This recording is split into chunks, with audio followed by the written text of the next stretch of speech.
샬롬. 이제 곧 예배가 시작됩니다.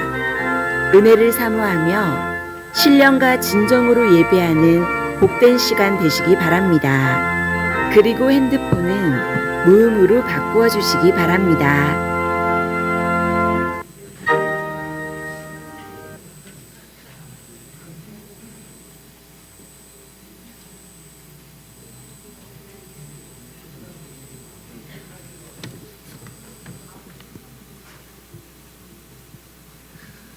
오늘도 변함없는 사랑으로 저희들을 예배의 자리로 인도해 주심을 감사드립니다. 고난주간 동안 특별 반기회들을 통해 예수님의 고난과 죽음을 묵상하며 그 발자취를 되새기고 십자가를 붙들고 나아가는 인생이 되게 하심을 감사합니다. 사망 권세 이기시고 부활의 첫 열매가 되신 주님, 우리에게도 부활의 소망을 갖게 하시고 그 부활의 능력으로 역사하셔서 우리로 거듭나게 하시고 세상을 이길 수 있게 하시니 감사합니다. 그럼에도 불구하고 여전히 죄의 포로로 살아가는 저희들을 불쌍히 여겨주시고 긍휼을 베풀어 주시어 우리들의 삶이 공고하지 않으며 그 부활의 능력으로 풍성한 삶을 누리는 복된 인생들이 되기를 원합니다. 말씀대로 살지 못한 의미 없는 지난 시간들을 되짚어보며 이제 하나님께서 허락하시는 남은 시간들은 철저하게 하나님께 인정받는 시간들이 될 수 있기를 간절히 원합니다. 저희들이 모태에서 잉태되기도 전에 우리들을 아시고 택하셔서 각자에게 주어진 달란트를 가지고 하나님께서 계획하신 삶으로 저희들이 살아가기를 원하시는 주님, 십자가의 도로 우리를 구원하여 주시고 그 능력으로 저희들이 자부심을 가지고 살아갈 수 있게 하심을 감사합니다.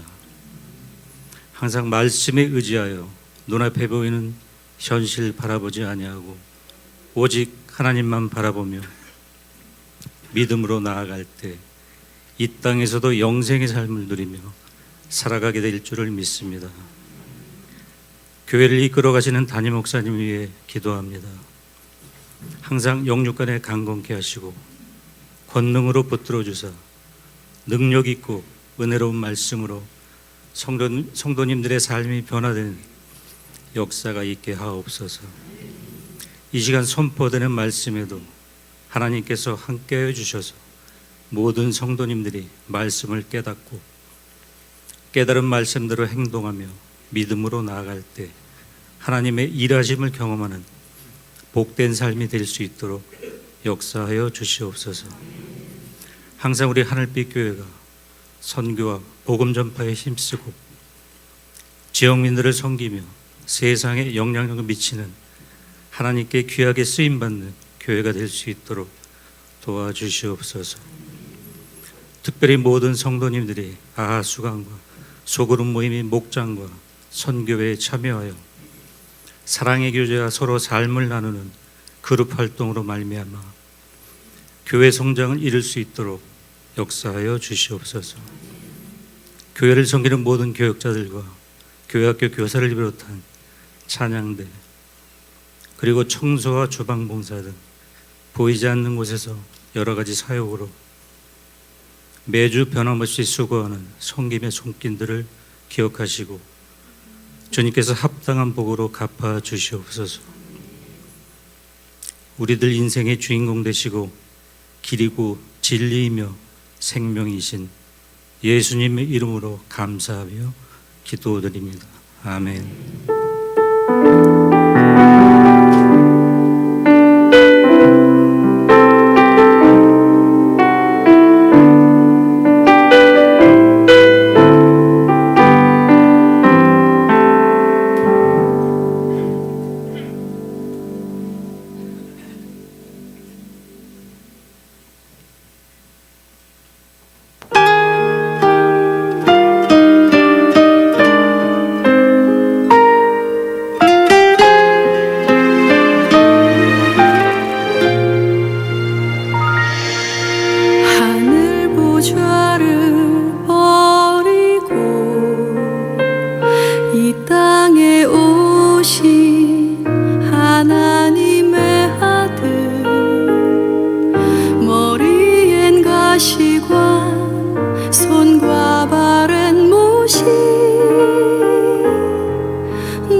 나를 향하신 완전한 아버지의 마음, 나를 살리려 십자가에 친히 달린 하나님 본체, 그 사랑 노래하리라.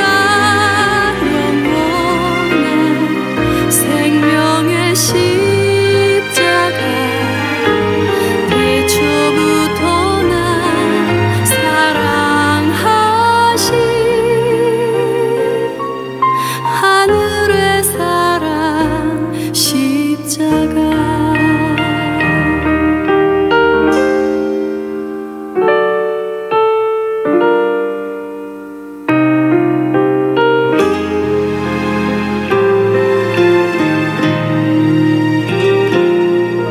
그 피가 나를 살리네. 영원한 생명 주시네. 오직 나를 위하여 생명 버리신 분 십자가, 생각하면 눈물이 십자가. 그 사랑 나를 향하신 완전한 아버지의 마음, 나를 살리려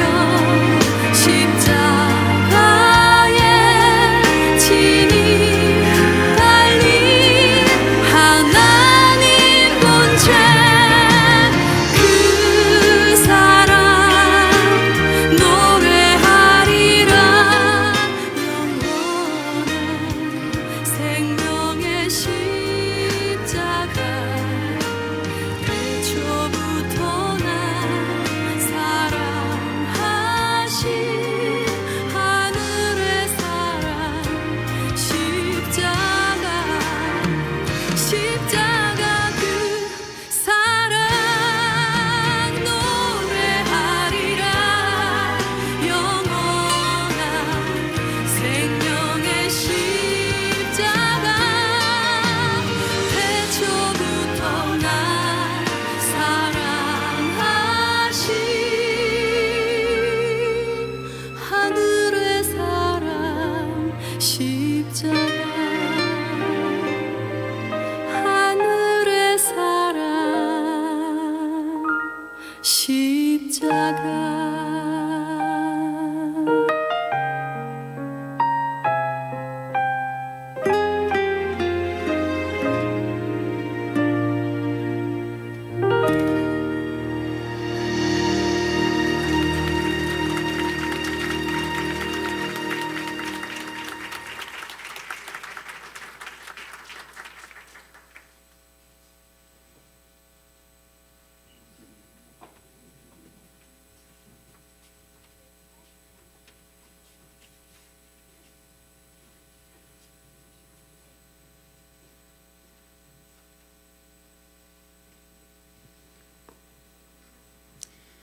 문화부장 이용 장로입니다.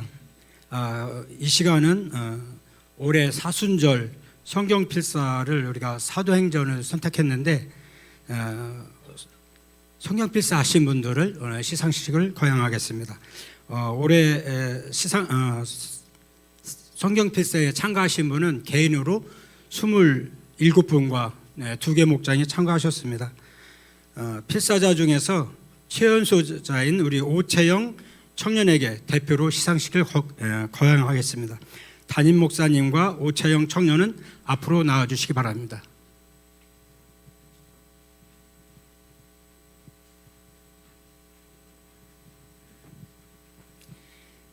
선물은 LED 말씀 무등입니다. 여기에 새겨진 성경 말씀은 이사야 49장 16절 말씀.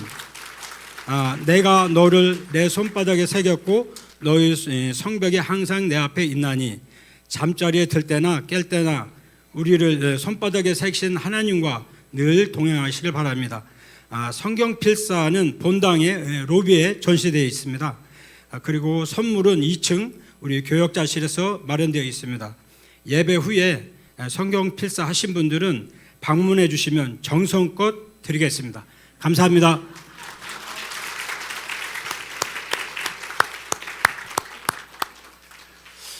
이번에 저희 틴틴 담당할 우리 부교역자 우리 나진환 목사님이 새로 부임하셨는데 잠깐 나와서 인사 좀 하시죠. 우리 사모님은 김선혜 사모님 맞죠? 네. 그리고 개구쟁이 제 식구 차려 경례.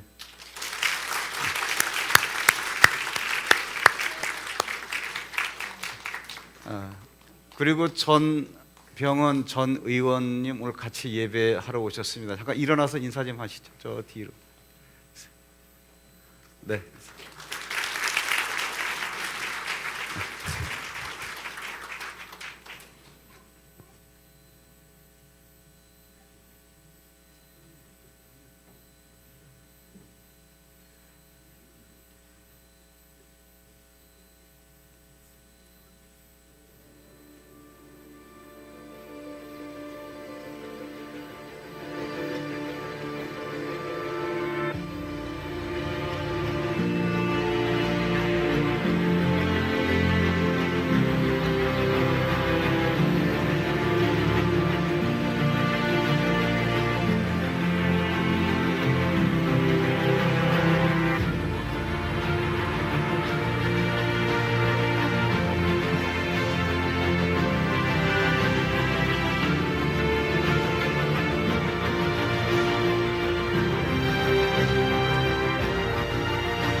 He's alive!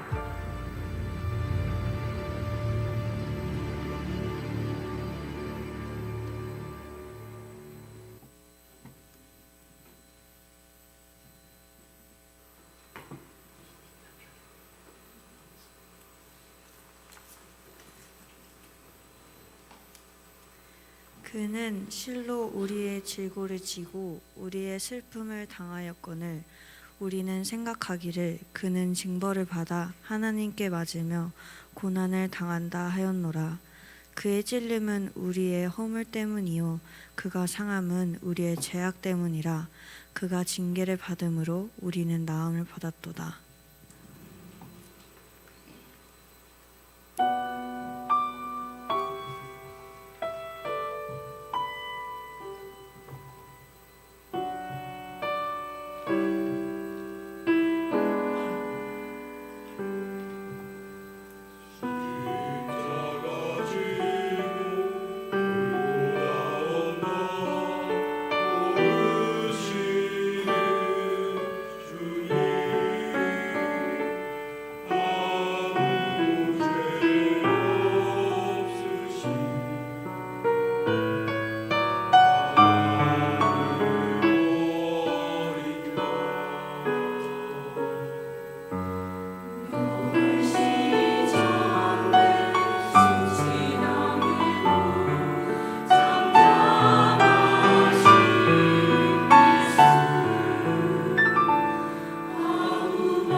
큰 음성으로 이르되 죽임을 당하신 어린 양은 능력과 부와 지혜와 힘과 존귀와 찬송을 받으시기에 합당하다 하더라.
하나님께서 그를 사망의 고통에서 살리셨으니 이는 그가 사망에 매여 있을 수 없었음이라.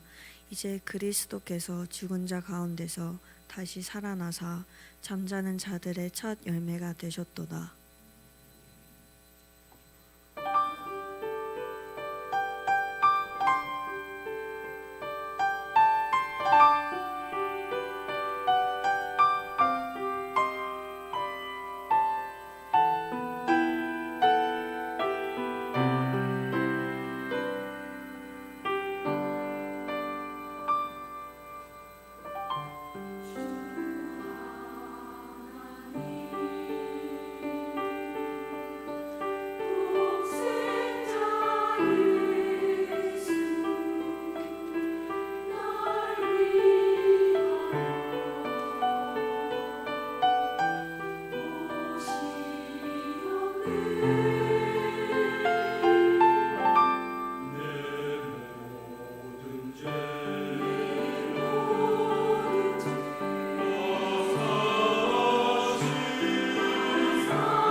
할렐루야. 우리 시간 다 함께 자리에서 일어나셔서 오늘 은혜 받으실 말씀 함께 나누도록 하겠습니다. 오늘 은혜 받으실 하나님의 말씀은 마태복음 9장 27절로 31절까지 제가 봉독을 해드리겠습니다. 예수께서 거기에서 떠나가실새 두 맹인이 따라오며 소리질러 이르되 다윗의 자손이여 우리를 불쌍히 여기소서 하더니 예수께서 집에 들어가심에 맹인들이 그에게 나오거늘 예수께서 이르시되 내가 능히 이 일 할 줄을 믿느냐 대답하되 주여 그러하오이다 하니 이에 예수께서 그들의 눈을 만지시며 이르시되 너희 믿음대로 되라 하시니 그 눈들이 밝아진지라. 예수께서 엄히 경고하시되 상가 아무에게도 알리지 말라 하셨으나 그들이 나가서 예수의 소문을 그 온 땅에 퍼뜨리니라. 아멘.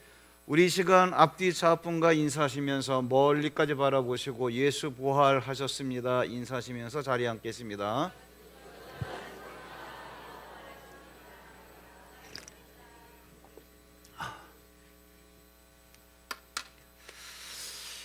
사순절을 보내고 우리가 지나간 한 주간 동안은 고난주간으로 특별 밤기도회를 다 보내면서 오늘 부활주일을 맞이했습니다.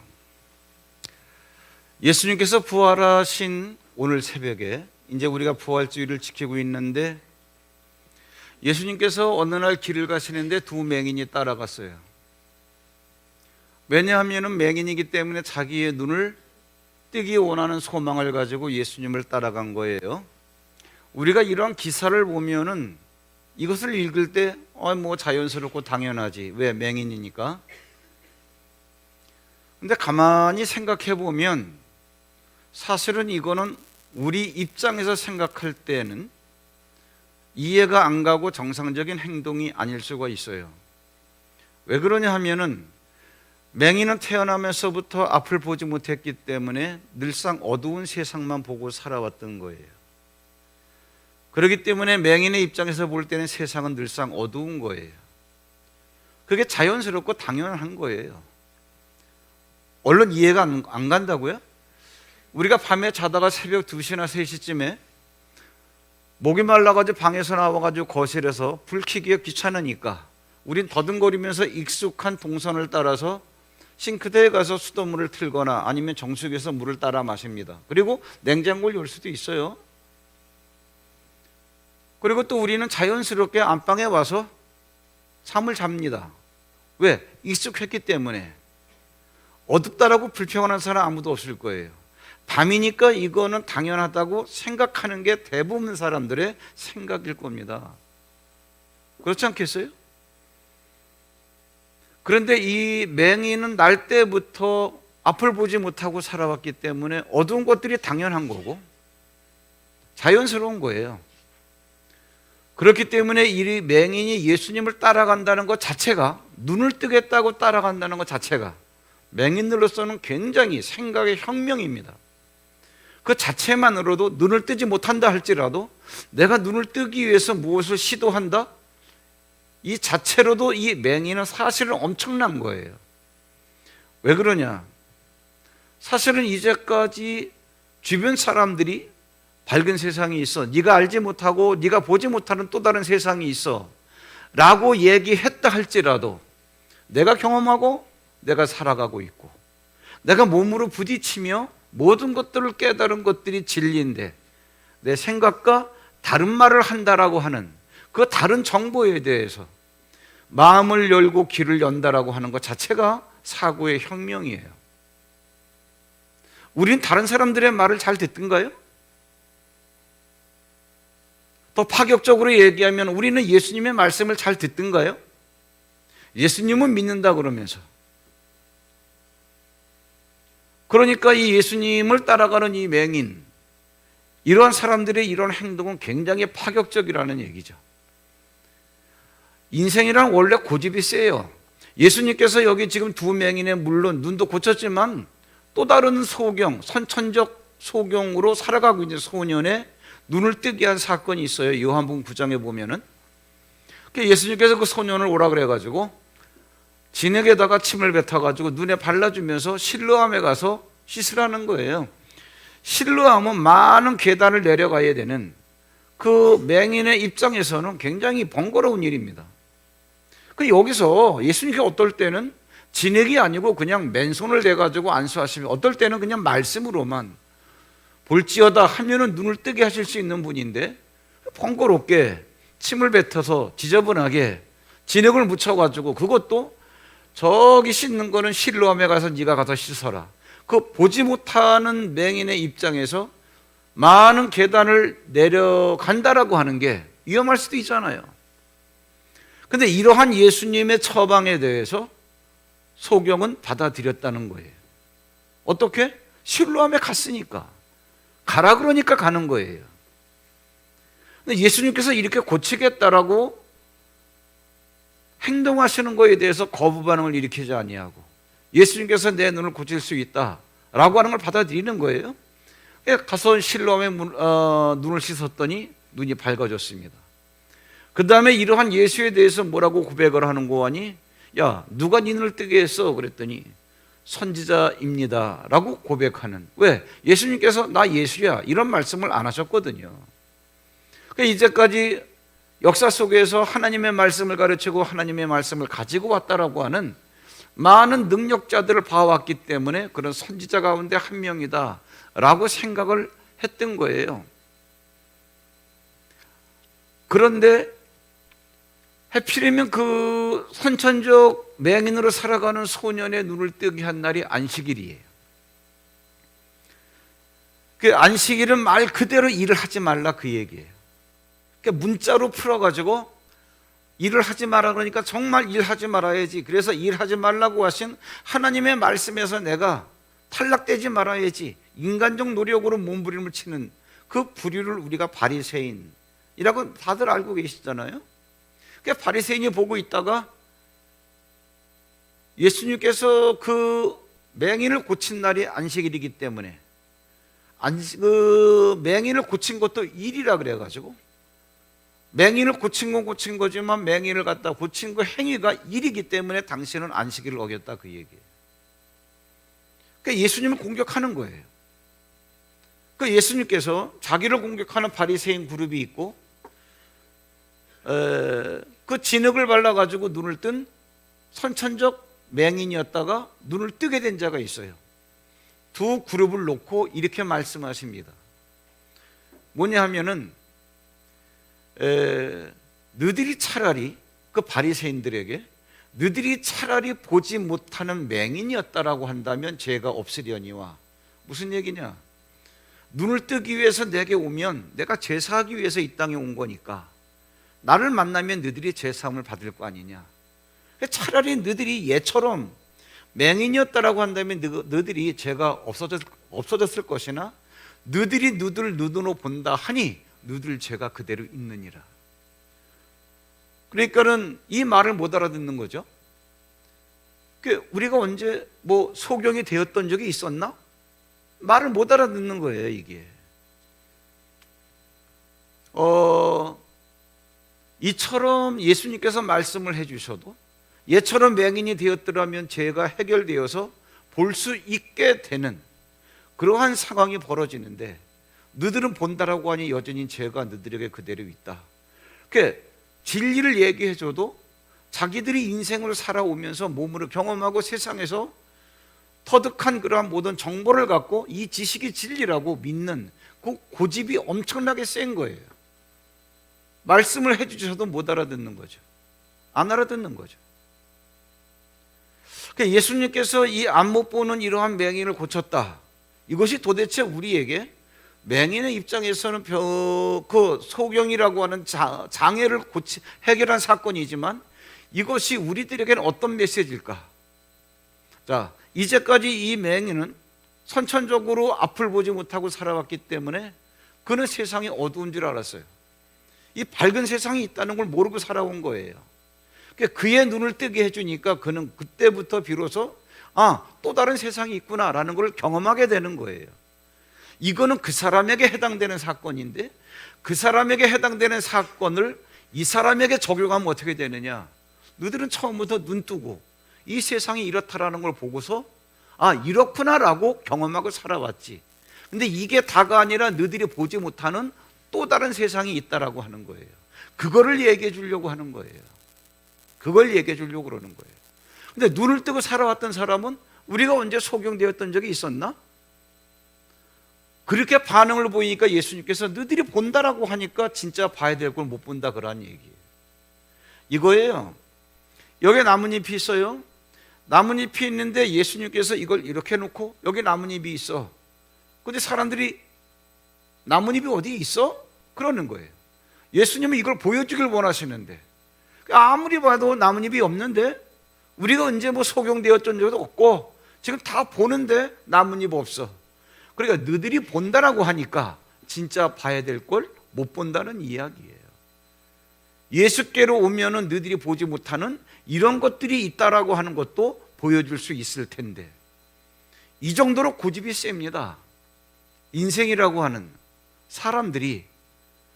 그러면서 또 하나 우리가 여기서 알아둬야 될 게 뭐냐 하면은 보지 못하는 것을 보게 하러 오신 예수님. 예수님은 이 땅에 오셔가지고 내가 심판하러 왔다는 거예요. 한번 우리가 이 페이지 그 중간에 한번 읽어보실까요? 설교조로 한번 읽어보겠습니다. 요한복음 9장 39절 다 함께 시작.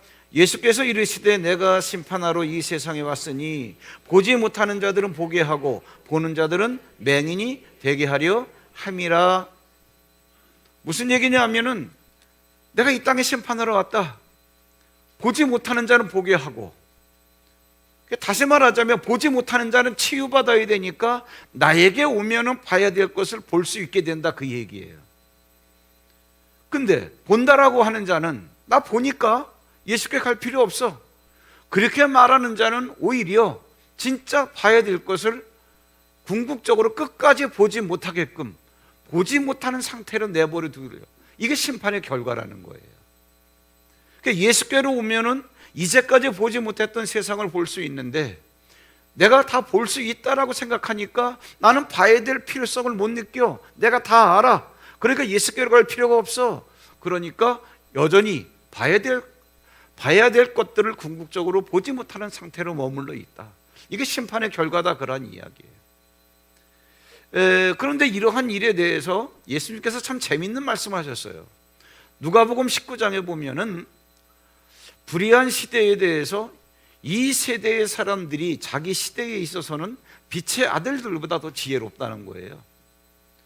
다시 말하자면 예수님께서 2000년 전에 이 말씀을 해놓으셨는데 정말 예수를 믿는다라고 하는 사람은 아무런 감각도 없이 예수님의 말씀이 뭔지도 모르고 그냥 덤벙덤벙 살아가는데 세상 사람들은 예수님께서 해놓으신 말씀을 눈치를 채고 이것을 끌어다가 세상 학문에 응용을 해서 그들이 이러한 것들을 누리기 시작을 했어요. 한 예를 들어 드릴게요. 여러분들이 오다 가다 양자역학이라고 하는 것을 들어보신 일이 있나요? 양자물리학 뭐 이런 얘기 들어보셨어요? 양자 컴퓨터. 그것 중에 완성 단계에 있어요.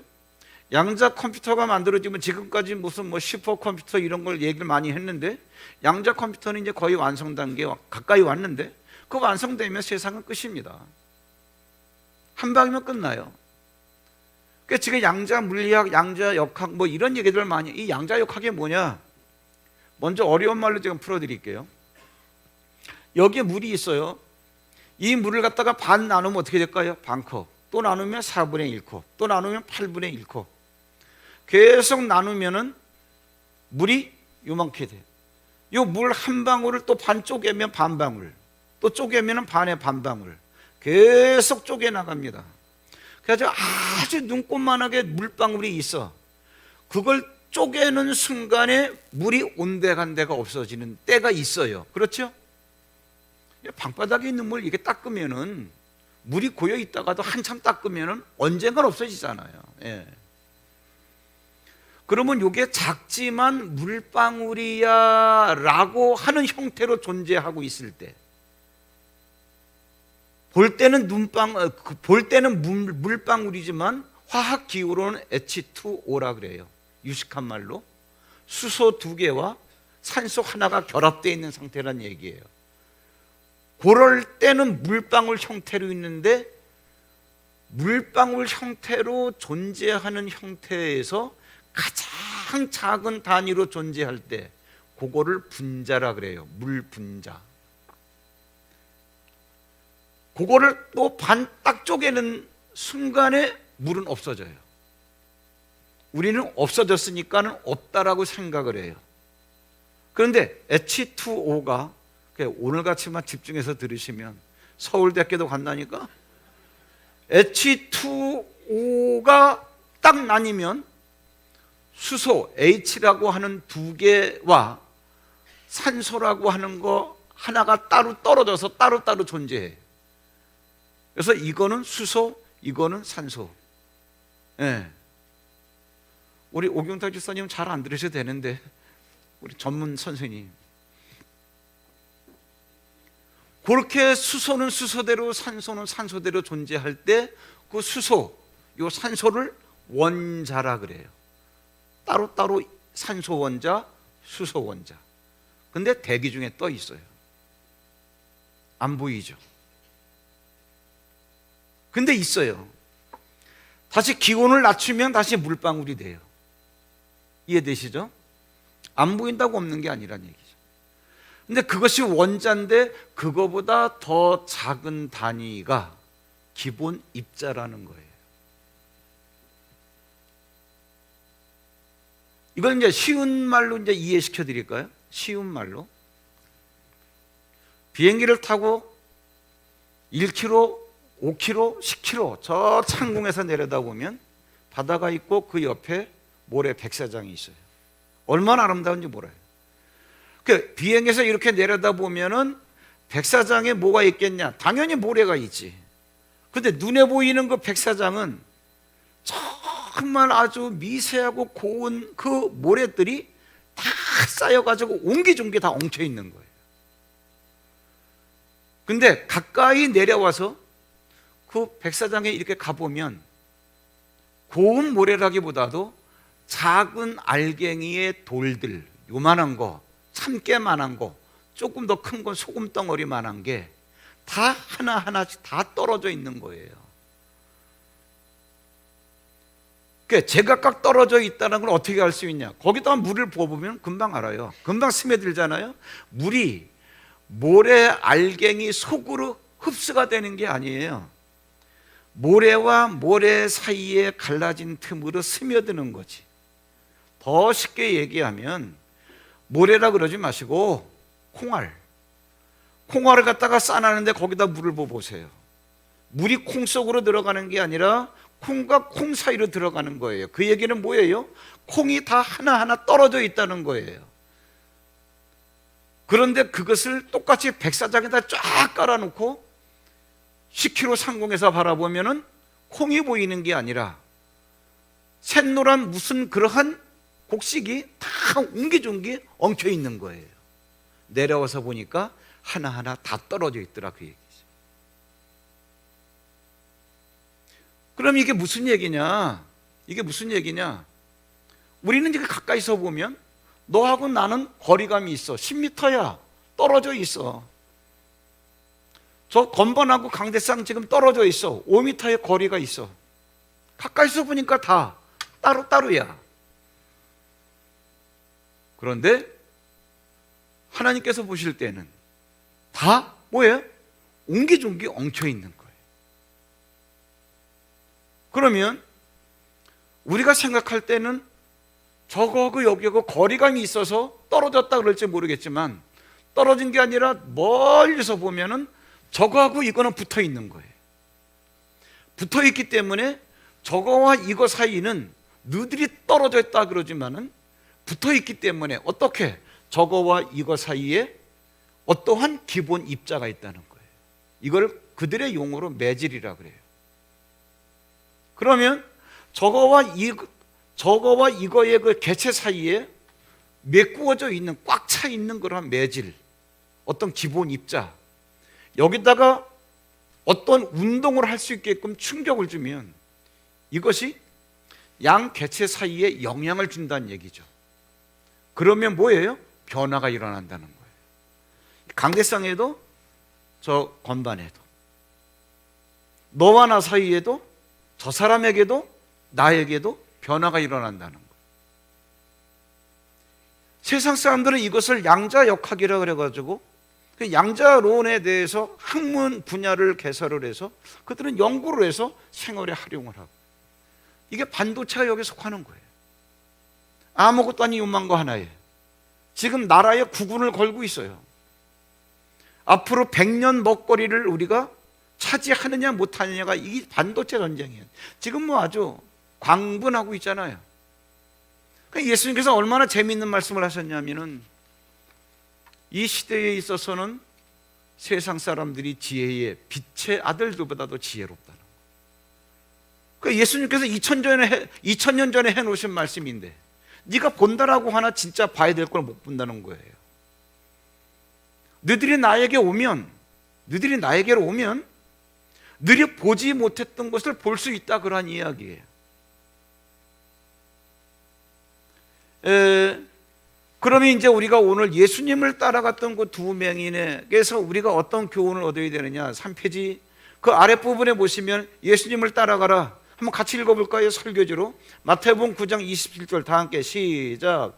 예수께서 거기에서 떠나가실새 두 맹인이 따라오며 소리질러 이르되 다윗의 자손이여 우리를 불쌍히 여기소서 하더니. 그러면 여러분, 우리가 이거 읽을 때는 자연스러워요. 자기 그 암흑 보는 걸 고치려면 따라가야지 뭐. 근데 여러분 가만히 생각을 한번 해보세요. 맹인들은요, 자신들이 이제까지 보아왔던 어두운 세상이 다가 아니라는 것들을 이제는 이 얘기가 뭐냐, 인정하기 시작을 했어요. 뭐냐, 내가 알고 있는 게 다가 아니다, 내가 알고 있는 게 정답이 아니다. 그래서 자기 부인하기를 시작한 거예요. 내가 틀릴 수도 있다라고 하는 거. 그 다른 사람들이 얘기해 주는 게 맞다라고도 생각의 여지를 열어둔 거예요. 마음을 열어둔 거예요. 그리고 예수님을 따라가죠. 그리고 내가 아는 것이 정답이 아니고 나의 문제를 해결하기 위해서는 예수를 따라가야 한다라고 하는 거에 대해서 받아들이고 있는 거예요. 우린 다 예수를 믿어요. 예수님 믿는다 그래요. 그런데 여기에서 예수님을 믿는 건 좋은데 예수님을 믿는 내가 지금 과연 이 말씀을 읽으면서 자기 검증이 필요해요. 내가 생각한다, 내가 생각하는 거, 내가 경험해 왔던 거, 내가 이렇다라고 생각하는 거에 대해서 우리가 틀릴 수도 있다라고 생각하시나요? 오늘의 당장 이 메시지를 받아들일 때만 하더라도 예수의 말씀이 이렇게 선포가 되는데, 이렇게 선포되는 예수님의 말씀에 대해서 여러분들이 형성시켜왔던 고정관념에 대해서 이걸 내려놓으실 수 있나요? 예수를 따라간다는 건 그겁니다. 이제까지 보아왔던 어두운 세상이 다가 아니라는 거예요. 밝은 세상이 있을 거라고 하는 거기에 대한 믿음을 갖기 시작을 한 거예요. 그렇게 따라가죠. 또 하나, 예수를 신뢰하라. 그 예수님께서 이제 어느 집에 들어가시니까 소경들이 그 집에 들어갔어요. 예수님 앞에 앉았겠죠? 예수님이 질문을 합니다. 예, 내가 너희에게 이 일을 할 줄을 너희가 믿니? 이러한 예수님의 대답의 이면으로 우리가 생각을 해보자고. 똑같은 내용이에요. 내가 너희에게 이 일을 할 수 있다라고 생각하니? 이러한 예수님의 대답은 네가 지금까지 생각하고 네가 지금까지 경험하며 이것이 옳다라고 생각했던 것들을 내려놓을 수 있어? 똑같은 얘기죠. 너 네 생각을 바꿀 수 있어? 그 얘기겠죠.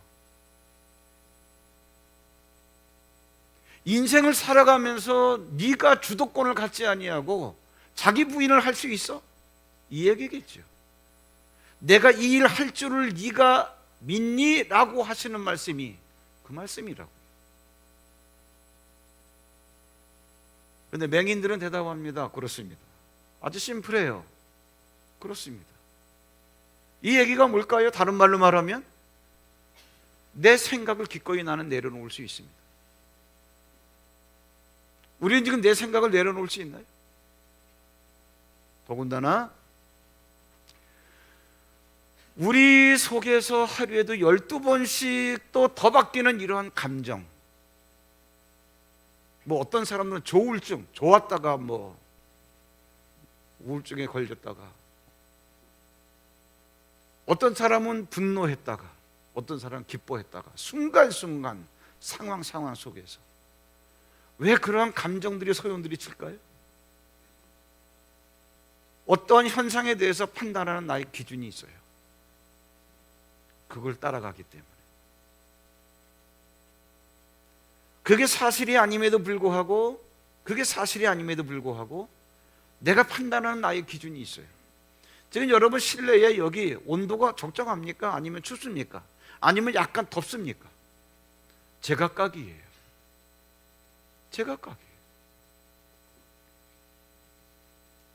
내가 옛날에 한번 예배드리다 이런 게임도 해봤잖아요. 자, 청와대가 어디 있을까요? 지금부터 하나 둘 셋 하면 손가락으로 가리킵니다. 옛날에 한번 해봤잖아요. 다 제각각이잖아요. 그 생각해 보세요. 이 사람은 이리 가리키고 이 사람은 이리 가리키고, 그러면 내가 이리 가리켰다고 해서 청와대가 이쪽에 있나요? 청와대는 있는 쪽에 있어요. 우린 내가 보이는 감정, 내가 생각하는 거, 이게 정답이라고 생각하고 살아가는 게 고집센 인생이에요. 그 예수님께서 그렇게 질문하는 거예요. 예, 내가 너에게 이 일 할 수 있다라고 네가 생각하니? 그렇습니다. 그 대답 속에는 난 예수님께서 하신 그 말씀이 나는 정답이기 때문에 기꺼이 나는 내 생각을 내려놓을 수 있습니다. 자, 예수님을 따라가십시오. 예수님을 신뢰하십시오. 평범한 얘기지만 그 속에 이러한 복잡한 그러한 내용들이 숨어 있는 거예요. 이러한 자기 검증의 결과를 다 지나서 예수님께서 그 다음에 맹인의 눈을 고쳤어요. 맹인의 눈을 고친 사건에 대해서 우리는 어떻게 맹인의 눈이 고쳐졌지? 정답은 뭐예요? 예수님이 고쳤다야. 근데 정작 우리는 예수님이 고쳤다 그러는데 예수님은 말씀을 그렇게 안 하셨어요. 한번 읽어볼까요? 4페이지 중간에 결과는 우리에게 달려 있습니다. 설교지로 마태복음 9장 29절 시작. 예수께서 이르시되 너희 믿음대로 되라 하시니. 예. 그러니까 내가 고쳐줄게 이게 아니라 이러한 질문, 자기를 따라오신 맹인들에게 이러한 질문을 하시면서 질문을 들으신 다음에 내 믿음대로 되라. 그 얘기는 뭐예요? 네가 생각을 내려놓을 수 있다고 하니까 그래, 네 생각 내려놓은 결과 그대로 되어라. 다른 세상이 있다라고 네가 기대하니까 난 이제까지 어두운 세상만 보고 살아왔으며 이게 세상이고 이게 전부 다인 줄 알았는데 새로운 세상이 있습니까? 그걸 있다라고 보지 않고 네가 그걸 인정을 하니까 네가 인정하는 대로 되라 그런 얘기. 치유되는 결과는 내 믿음대로 되라. 네가 너의 생각을 내려놓은 대로 되라 그런 얘기예요. 그리고 그러한 세상이 있을 거야 라고 기대하는 대로 되라 그러한 얘기예요. 엄청 쉽잖아요. 한 번도 보지 못한 세상. 1번하고 제목이 같습니다. 근데 이 3번에 한 번도 보지 못한 세상은 또 다른 메시지죠. 맨 밑에 로마서 8장 2절 같이 한번 읽어볼까요? 시작. 그리스도 예수 안에 있는 생명의 성령의 법이 죄와 사망의 법에서 너를 해방하였습니다. 죄와 사망의 법이 뭐죠? 예수님을 만나기 전에 세상은 다 법대로 움직여요. 사람과의 관계에 있어서도 법대로 관계가 유지돼 가는 거예요. 교통신호의 빨간 불은 정지예요. 파란 불은 직진이에요. 그런데 빨간 불인데 직진을 했다. 그건 차에 치여 죽게 돼 있는 거예요. 자동차 사고가 나게 돼 있어요. 왜? 법을 어겼기 때문에. 죄가 있는 곳에서는 사망이라는 대가가 와서 나를 죽이게 돼 있어요. 가난으로 죽이고 질병으로 죽이고 사업의 실패로 죽이고. 그러니까 이렇게 인생 살아오던 데에 예수님이 오셔가지고 우리를 어떻게 생명의 성령의 법으로 옮겨놨다는 얘기예요. 여기가 또 다른 세계예요. 성령께서 계시는 운행하시는 세계에는 생명의 역사가 있기 때문에 회복되고 살아나는 역사가 있다 그런 얘기예요. 이거를 인정하라 그런 얘기예요. 이게 뭐냐? 이걸 부활이라고 그럽니다. 우리는 부활은요, 죽었던 이 시체가 벌떡 살아나는 것만 부활인 줄 알아요. 그건 문자적인 부활이고요. 하나님께서 말씀하시는 부활은 뭐냐 하면은 정말 죄 때문에 사망의 화살을 맞던 그런 환경에서 예수가 너를 이리로 옮겨놨다. 이게 뭐냐? 죽음에서 살아났다 그런 얘기예요. 내 사업장이 활성화되는 게 부활이고, 내 질병이 치유되는 게 부활이고, 내 마음이 유쾌해지는 게 부활이고.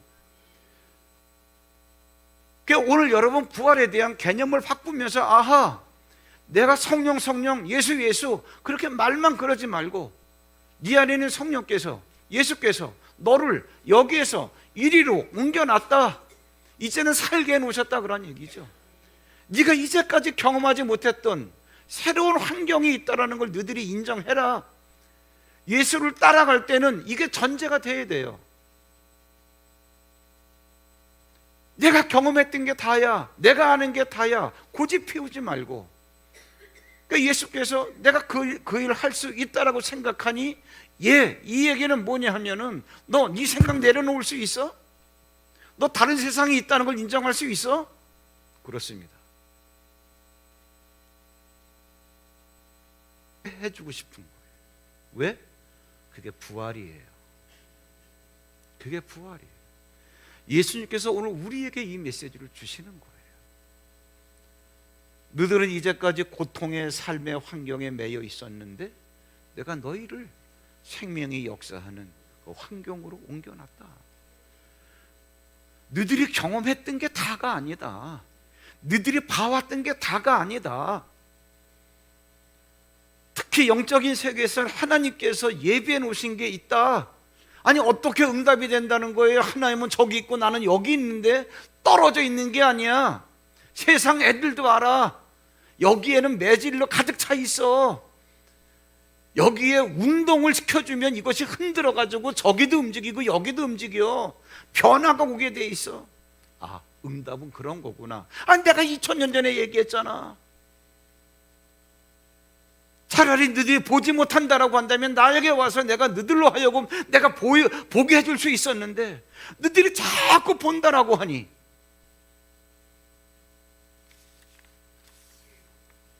약한 나로 강하게,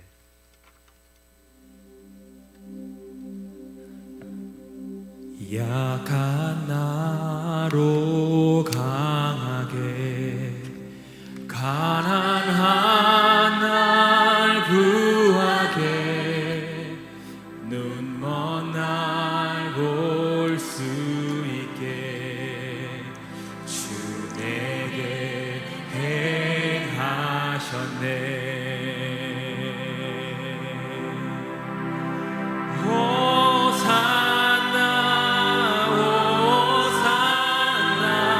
주님 강한 어린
한번 약한 나로 강하게 약한 나로 강하게 가난한 날 구하게 눈먼 날 볼 수 있게 주에게 행하셨다.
자리에서 일어나셔서 호산나 호산나 주님 낳은 어린 양 호산나 호산나 예수가 시사하셨네.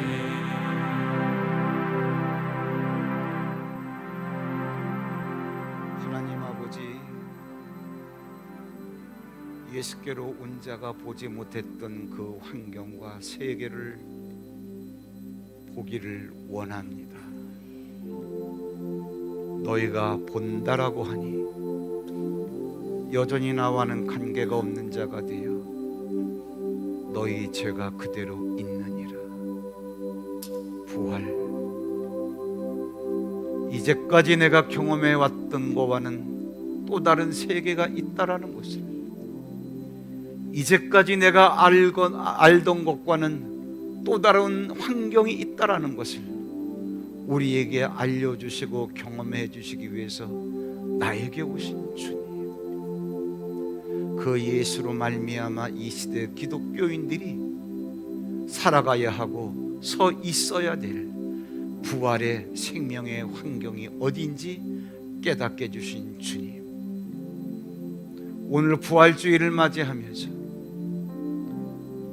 이제는 예수 그리스도로 말미암아 생명의 성령의 법이 지배하는 그 환경에서 부활을 맛보기 원하는 하늘빛 교회 성도님들 머리머리 이외 성부, 성자, 성령의 놀라운 은혜와 이들의 새로운 발걸음이 충만해지는 역사가 사랑하시는 오늘 부활절 예배자들 머리머리 위에 뿐만 아니라 예배하면서 정성껏 준비한 거룩한 예물들 위에 이제로부터 영원토록 함께 하시기를 간절히 축원하옵나이다.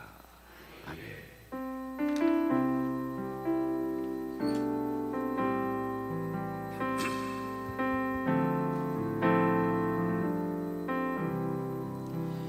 약한 나로 강하게 가난한 날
제 주의 사랑이 나를 향해 깊은 강에서 깊은